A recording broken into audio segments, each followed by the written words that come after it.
We're trying to figure this out. We got a new light coming in to the videos. We got like a little bit of ambient color. We just wanted to mess it. This is gonna be for the interior of the van that we're messing with, but I can't remember how. There, I think that was it.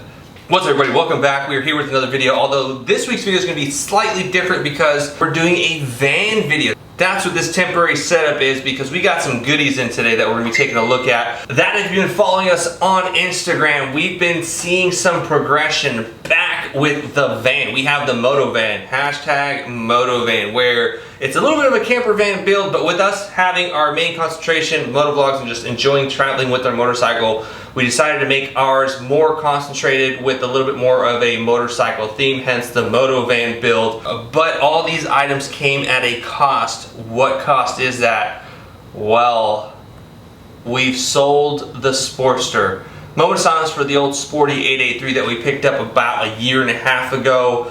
It was a good little bike that we had it dialed in where we liked it. Those Miami Teal wheels were just mint. Probably a couple months ago that we decided that we wanted to do an adventure style build, a true adventure style, where a lot of people thought it was a tracker build, close but not really, where we were gonna remove the dual shocks, make it into a monoshock with a dirt bike swing arm, bump it up to a 1275K, inverted front end, and a couple other items that just made that project build way up here. That before we even started that, we started looking at the van and we said, let's go ahead and put some more investment into the van that is going to help us with more travel. And so we decided out with the sporty. In the next video, we're actually be getting into the nitty gritty of cutting into the Motovan. We'll be cutting the roof to make room for a fan. This isn't the fan. When we first got the van, we knew this is something that we wanted to do, was to go in this direction.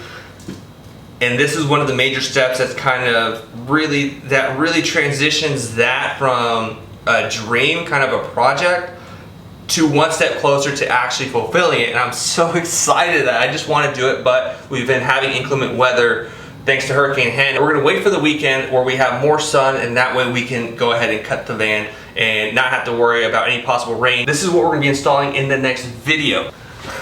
That we attempted to put in some tint the other day, and well, we done failed.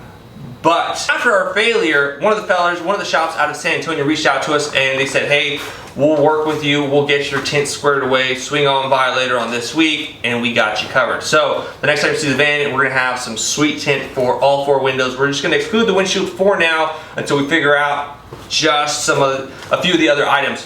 One of the items that we got here today is going to be some rain guards. This is your run-of-the-mill, nothing fancy, just rain guards. We got these to work in conjunction with our fan, where pretty much these are gonna go over our windows. It's gonna allow us to crack them a little bit, but the everyday Joe Schmo walking by the van won't be able to see the window cracked. That's gonna help create a draft within the van, where our fan is mostly gonna be utilized as an exhaust fan, getting all the hot air that builds up within that van out, and it's gonna allow for cooler air to come in through the window. And we also picked up an additional fan that we're gonna be putting inside the van. That's very interesting. Van fan inside the van's gonna be inside the van. It's what, every once in a while I'll catch myself saying fan when I should be saying van, and vice versa. So that's going to be one of the things that you can look forward to in this video. Connor, it's very simple. I know, but it's experience that you're getting. You get to be here with me while I get amped and excited putting all this stuff inside the van. We have some more goodies here that we're going to be opening up, but first we're going to touch base quickly on what you're going to need if you're looking to install a MaxxFan inside your vehicle. This is actually a barn find, or pretty much a dumpster dive, but I found this next to the dumpster at work that I think it's for a computer, because I feel like it went like that, maybe had some sort of drawer system. This was for cables. There's a hole here, but we're going to be utilizing this with what's in this box. We'll touch base here on that in a bit, but pretty much one you're going to need is your fan of choice. You're trying to figure out what fan fits your budget. Again, you can always upgrade it. If you start off with, they have a vent light fan, which is just a circle one. I believe Bug Out Moto has two of them, that you can use them as an intake or exhaust fan. Again, with some of those you have to wire them differently in order to get them to work certain ways, and you can also adjust the dials with certain diodes and all kinds of circuit boards. It's just, I felt like Zach Galifianakis in The Hangover with just all these numbers flying when it came to that. And then another thing that is recommended but not necessary when you're installing a fan, specifically the MaxxFan, is going to be a template or an adapter. I always reference it as template, but I believe it's an adapter. And this is from a company up in Oregon. They also have an eBay site, but it is just 3D printed, and your fan is going to sit on top of this. This fits on top of your van, and pretty much what this does is just help lengthen the overall life of your weather stripping on your fan, because the van is on a curved surface. So eventually, with inclement weather, depending on where you're at, let's just say Texas heat, it may last a couple of seasons, but then it's going to really start seeing some weathering and possibly cracking.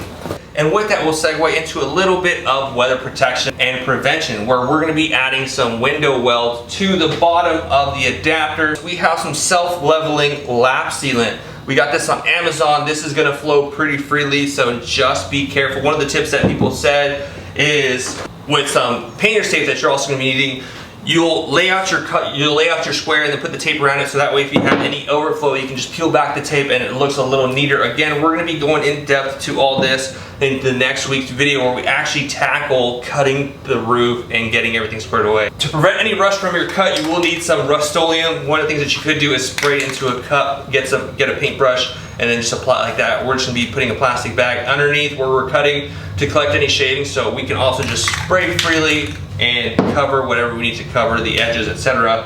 After you cut, you're going to need to file it all down. So you have your filer. Some of the other items that you're going to be needing to make the cut is going to be a drill. A lot of people recommend using a 3/8 bit and then going and stepping up to a bigger drill after that. I believe this is a 1/2. And then you also have your jigsaw blades for metal.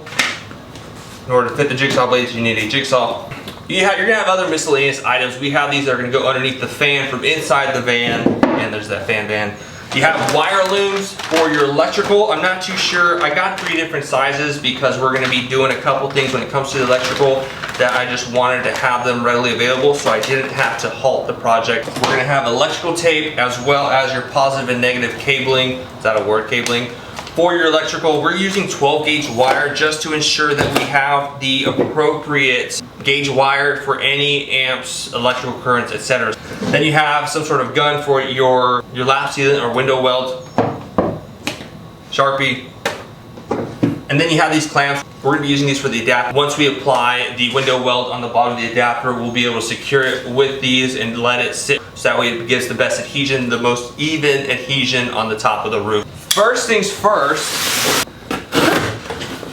so the battery that we got, it's actually a power bank, is the Jackery Explorer 240. Ooh, it comes with a cool little carrying case, look at that. Oh, I thought it was a carrying case. So here is our Jackery Explorer 240. This is a lot smaller than I thought it was gonna be. That's what she said. This is pretty neat. This is gonna be way too big for it. This is literally the palm of my hand. Look at that. I mean, this is interesting that this can power so many items for up to so many charges, because it can power your laptop, a drone, a desktop, a PC monitor or TV, your GoPros, it says small fridge, and your iPhone. That when I looked at it online, it charges so much stuff that you can charge this multiple ways. You have your wall outlet, you have your 12 volt DC, as well as a 60 watt solar panel.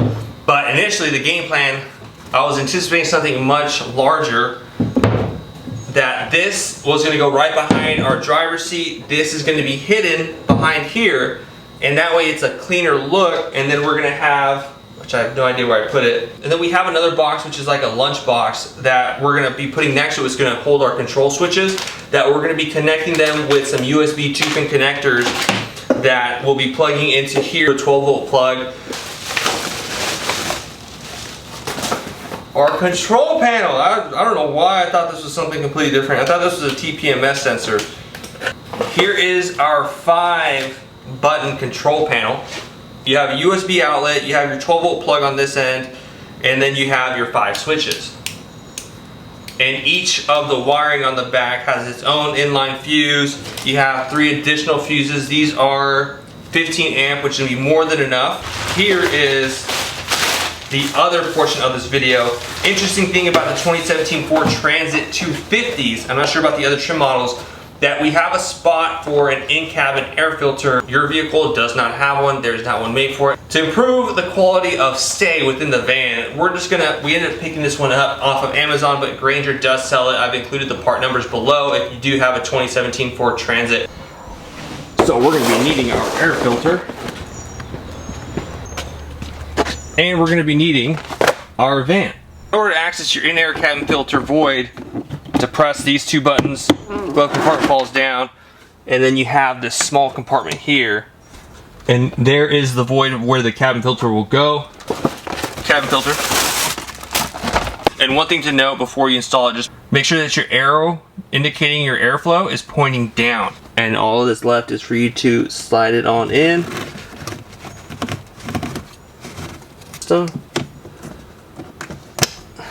And that is your air cabin filter. So with the rain guard, they were nice enough to provide you with alcohol swabs.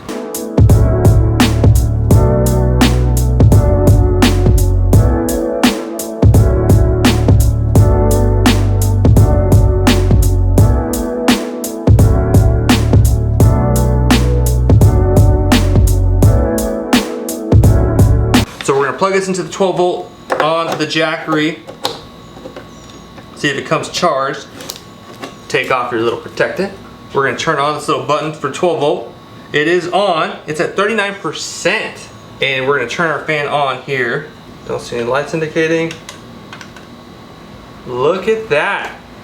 The fan is now on. It's on a timer where you can select different modes. That is now on high. That's dope. It's awesome. It's got 3 modes. And the cool thing about this that we stated it was 360 where you unlock this tab. So if you're driving, you can lock it so it doesn't move around. You get to your destination, you set up camp, you can move it and you can position it however you want. And this thing rotates to fit your need of where you want it. When the moon hits your eye like a big pizza pie, that's amore. That's gonna do it for this week's video. If you enjoyed it, be sure to hit that like button. If you found any value from it, hit that subscribe button. And while you're there, bump on over and hit that bell to be notified of any future videos when they drop as soon as they drop. We're gonna enjoy a little bit of a pizza. We got some oregano right here. Ooh, never enough oregano. Forget about it. Oh, dude, I just love the way this thing smells, dude. Adding a little bit. Ah, delicious. And of course, being Mexican, we have our fresh red pepper, which, again, is never enough. We're gonna keep on dabbling this. Oh, I cannot wait for this. This just looks amazing. All we're missing is just a little bit of Parmesan cheese. Just give you a little shot of that pizza right there. Look at that. A little half and half, know what I'm saying? Figured why not have a little bit of a cheat day before we tackle the fan install the following video. Until next time, catch you on the next one. Oh my god, hot! Fuck!